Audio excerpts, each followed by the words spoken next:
Praise the lord. దేవుని శ్రేష్టమైన నామమునకు మహిమ కలుగును గాక. ఈరోజు దేవుని వాగ్దానము, నా కన్నీళ్లు నీ బుడ్డెలో నుంచబడి ఉన్నవి, అవి నీ కవిలలో కనబడును కదా. 56వ కీర్తన 8వ చరణము. ఈ ఉదయకాల సమయంలో నమ్మదగిన దేవుడే మనందరితో మాట్లాడుతున్నాడు. ఇక్కడ భక్తుడైన దావీదు దేవునితో అంటున్నాడు, నా కన్నీళ్లు నీ బుడ్డెలో నుంచబడి ఉన్నవి, అవి నీ కవిలల్లో కనబడును కదా అని. మనకు ఎంతో వేదన, బాధ, చెయ్యని నేరాలు కూడా మన మీద వేసినప్పుడు తప్పక కన్నీరు వస్తుంది. ఇక్కడ దావీదు దేవునికి కన్నీటి ప్రార్థన చేస్తున్నాడు. నా శత్రువులు నా చుట్టూనే ఉన్నారు, నాకు హాని చేయాలన్న తలంపులే వారికి, కానీ నా పక్షాన నీవున్నావని గ్రహించలేకున్నారు. నేను నీ యందు నమ్మిక ఉంచాను అని. నిజంగా ప్రియ సహోదరుడా, సహోదరి, కన్నీటి ప్రార్థన చాలా విలువైనది. కన్నీటిలో 1% నీరుంటే 99% భావోద్వేగాలు అంటే ఎమోషన్సే ఉంటాయి. మన కన్నీరు వారి ముందు, వీరి ముందు కారిస్తే వ్యర్థమే.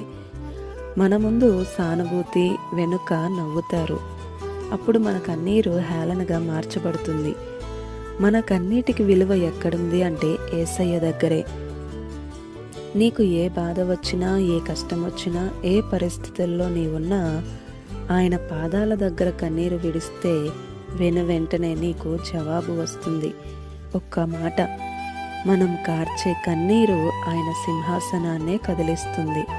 హన్నా కన్నీటి ప్రార్థన చేసింది దేవుని సన్నిధిలో గర్భఫలము కోసం.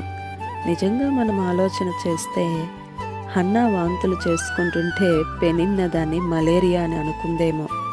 దేవుడు హన్నా ప్రార్థన ఆలకించాడని, కన్నీటిని దాచాడని గుర్తించలేకపోయింది పెనిన్న.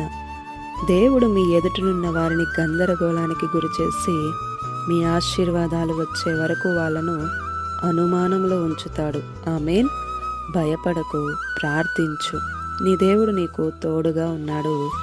ధైర్యంగా ఉండు. ఈ దిన వాగ్దానం మనందరి జీవితాలలో నెరవేరాలని కోరుతూ దేవుని సువార్త పరిచర్యలో మీ సహోదరి Prasanna. God bless you. Amen.